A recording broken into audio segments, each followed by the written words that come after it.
मेरे प्रिय भाई और बहनों,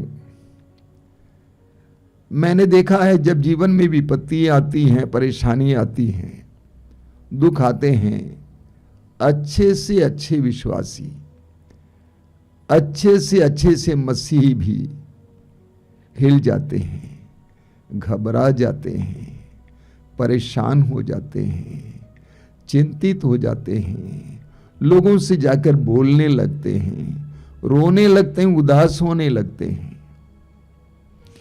पवित्र ग्रंथ में एक वचन है जो मैं कई बार दोहराता हूं, जो विपत्ति और परेशानियों के समय मैं इस्तेमाल करता हूं। वो वचन है फिलिप्पी अध्याय 4 वाक्य 6।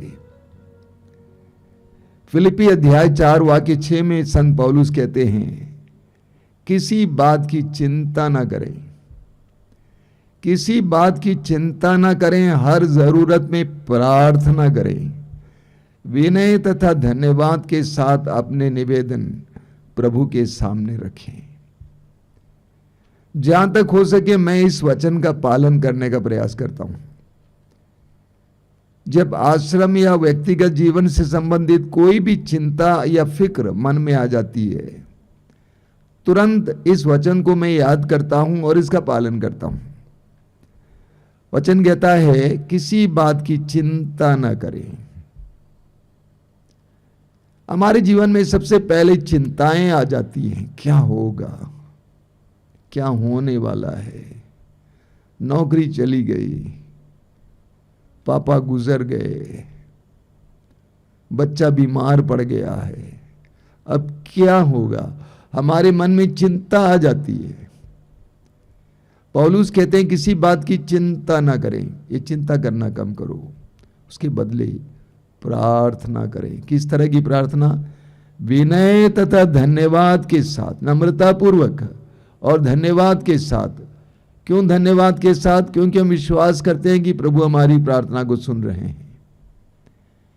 विनय तथा धन्यवाद के साथ अपना निवेदन प्रभु के सामने रखें, बस। बाकी करने वाला प्रभु है। देखिए, प्रभु के अपने अपने मार्ग हैं, प्रभु के अपने मार्ग हैं जिसे हम समझ नहीं पाते हैं। मैं जानता हूं एक युवती है, हमारे बनारस में रहती है, उसकी उम्र बीतती जा रही है लेकिन विवाह नहीं हो रहा है। बहुत ज्यादा चिंतित रहती थी, कभी कभी मेरे पास आती थी, रोती थी और मुझसे कहती थी आप मेरे लिए प्रार्थना क्यों नहीं करते हैं। और उसका विवाह तय हो गया है, अब जल्दी होने वाला है, एक अच्छे लड़के से। प्रभु का अपना मार्ग होता है। उत्पत्ति ग्रंथ के यूसुफ के बारे में कौन नहीं जानता है। याकूब का बेटा यूसुफ जो अपने ही भाइयों के द्वारा बेचा गया, जो एक गुलाम बन गया, मिस्र देश लाया गया, कठिन परिस्थितियों से गुजरा, जेल में बंद किया गया। लेकिन एक ऐसा समय आता है कि वही यूसुफ जो अपने भाइयों के द्वारा तिरस्कृत और बेचा गया था, मिस्र देश का शासक बनता है। प्रभु के अपने मार्ग होते हैं। मैं बनारस में एक बहन को जानता हूं, वो बेटी के समान है। पहले उसकी हालत बहुत गंभीर थी लेकिन वो प्रभु के द्वारा अच्छी हो गई। अभी प्रार्थना चलाती हैं, लोगों को प्रार्थना में बुलाती हैं, एक साथ बैठकर उनको सहारा देती हैं। अचानक उसका मकान, 2 साल पहले की बात है, उसका मकान जो हाल में उन्होंने बनाया था, ऊपर से नीचे तक अलग अलग जगह पर दीवार फट गई। दीवार फट गई ऊपर से नीचे तक। गरीब लोग हैं, बड़े मुश्किल से उन्होंने मकान बनाया था। सभी लोग रो पड़े, वो बहुत ज्यादा निराश हो गई, यहां तक कि मुझसे मिलना भी नहीं चाहती थी, रोती रहती थी, हमारा मकान फट गया, अब क्या होगा। मैंने कहा बेटे, प्रभु का अपना मार्ग होता है, प्रभु के हाथ में समर्पित करो और प्रार्थना करो। उसका मकान फट गया, इसीलिए जब सरकार से मकान का प्रोजेक्ट आ गया, उसको भी मिल गया वो प्रोजेक्ट। जो पुराना मकान फटा हुआ था, आज उसका मकान उससे भी बेहतर, दुगुना बेहतर बन गया है। प्रभु के अपने मार्ग होते हैं। प्रवक्ता ग्रंथ के अध्याय 2 वाक्य 2 में लिखा हुआ है कि विपत्ति के समय तुम्हारा जी ना घबराए। विपत्ति के समय तुम्हारा जी ना घबराए, जी को घबराने मत देना। अगर आपका जी घबरा जाएगा, आपका हृदय घबरा जाएगा, सब बेकार हो जाएगा। तो वचन कहता है विपत्ति के समय अपना जी ना घबराए, अपने को संभालना है। कुछ बातें हमें जानना होगा।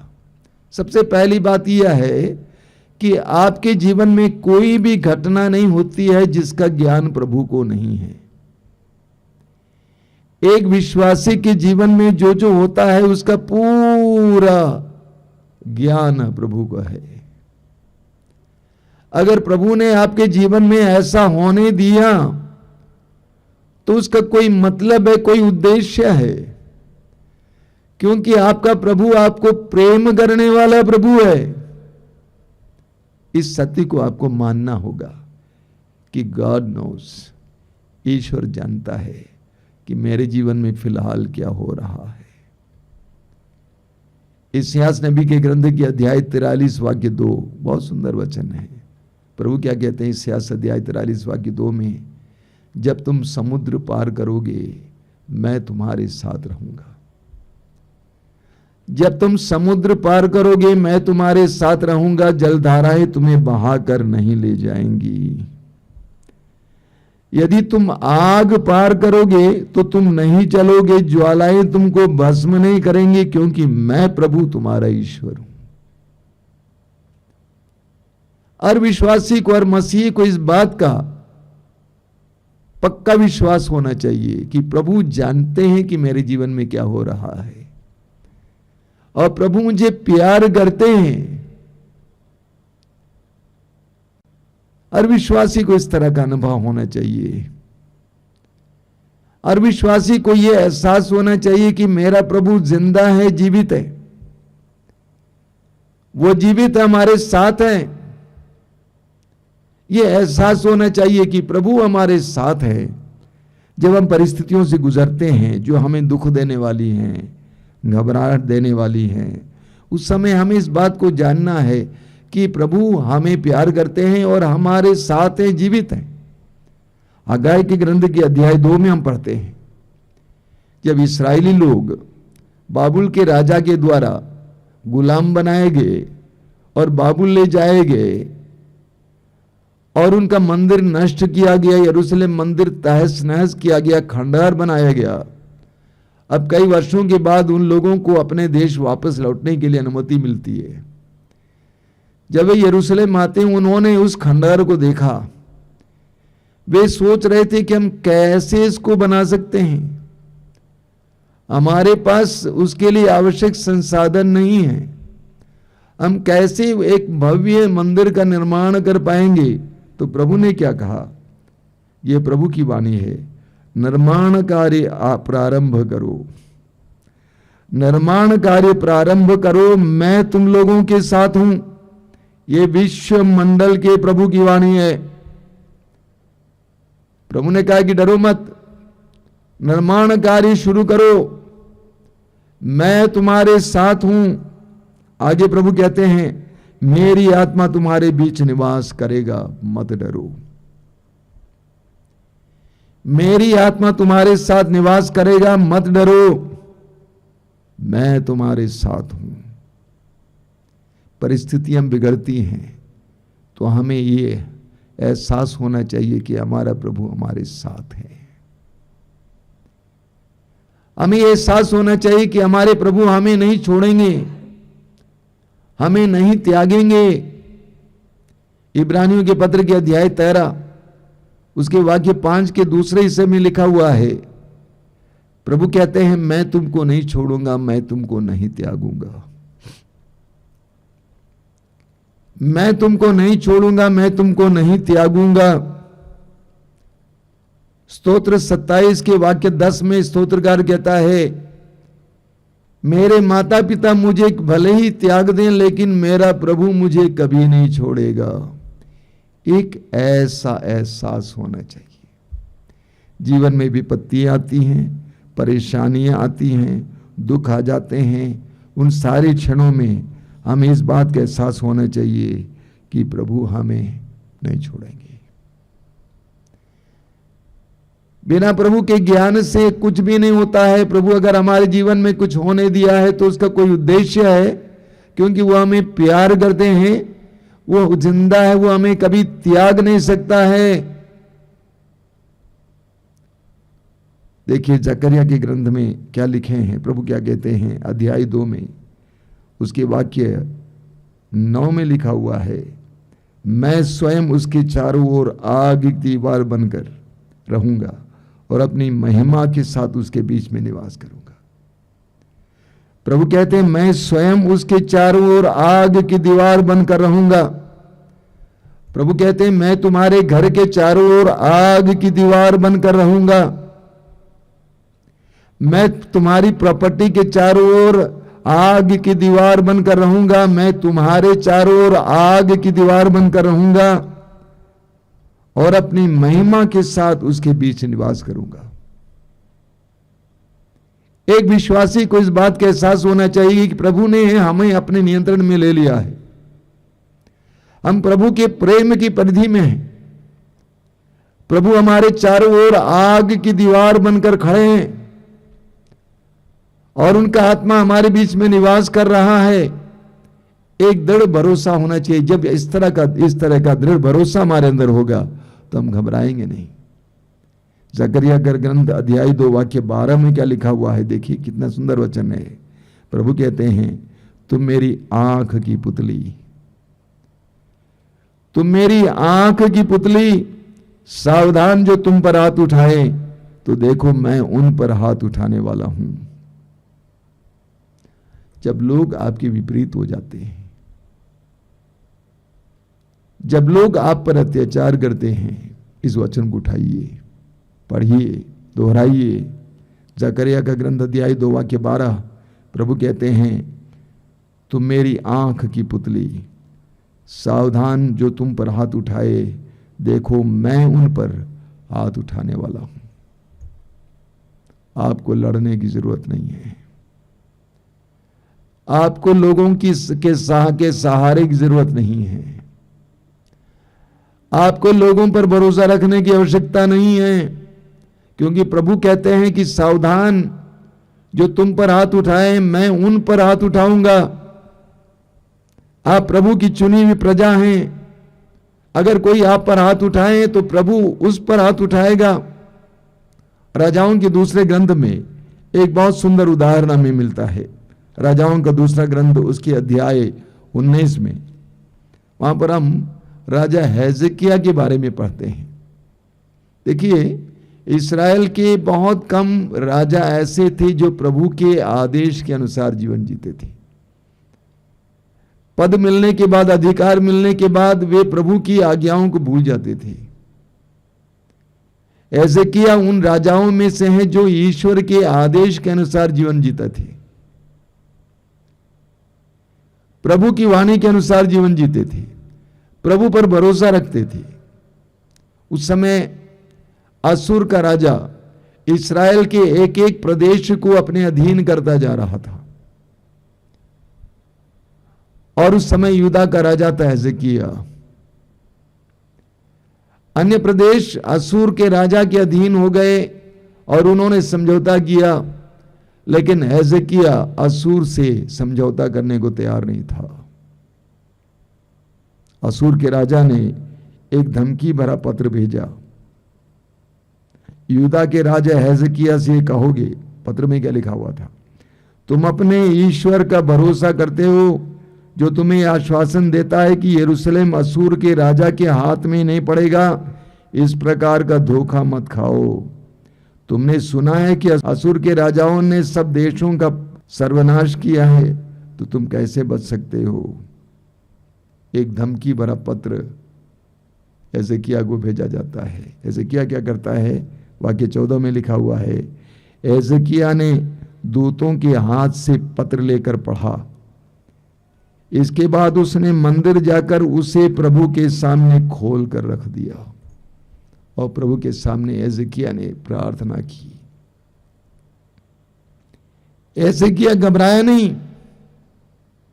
एजेकिया ने पत्र को पढ़ा, उसके बाद उस पत्र को ले जाकर मंदिर के वेदी पर रख दिया। उसके बाद प्रभु से प्रार्थना करना शुरू किया। नतीजा क्या हुआ मालूम?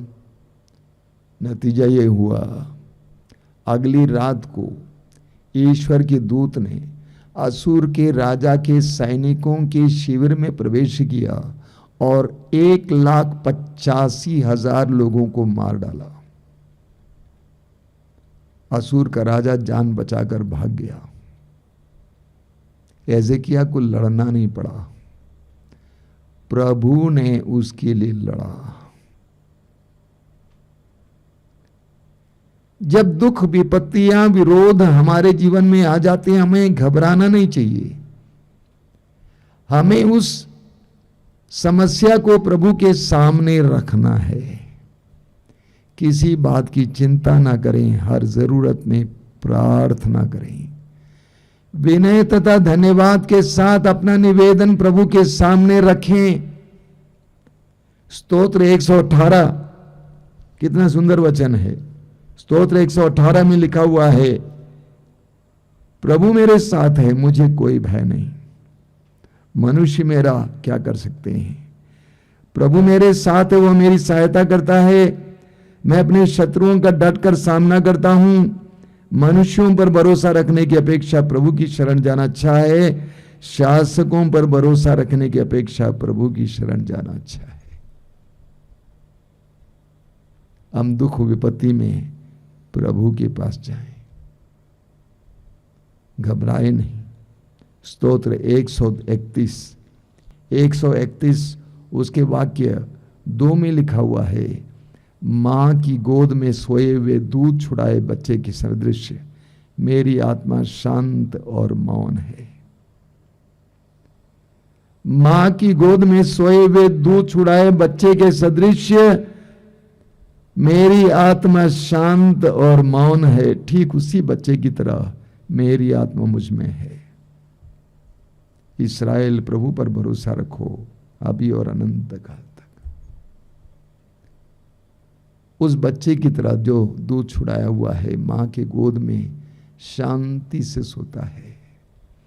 एक विश्वासी जीवन की हर परिस्थिति में शांत और प्रभु पर निर्भर रहता है। आइए हम प्रार्थना करें।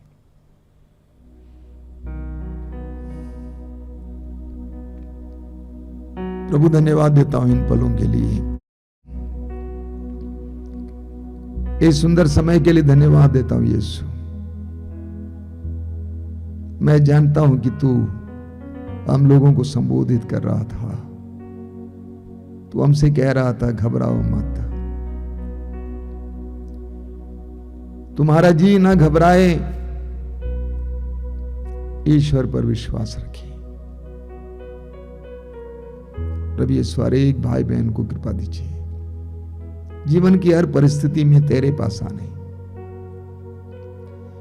बिना घबराए अपनी परिस्थिति को तेरे सामने रखने के लिए कृपा दीजिए। धन्यवाद यीशु, तेरी स्तुति, तेरी महिमा, तेरी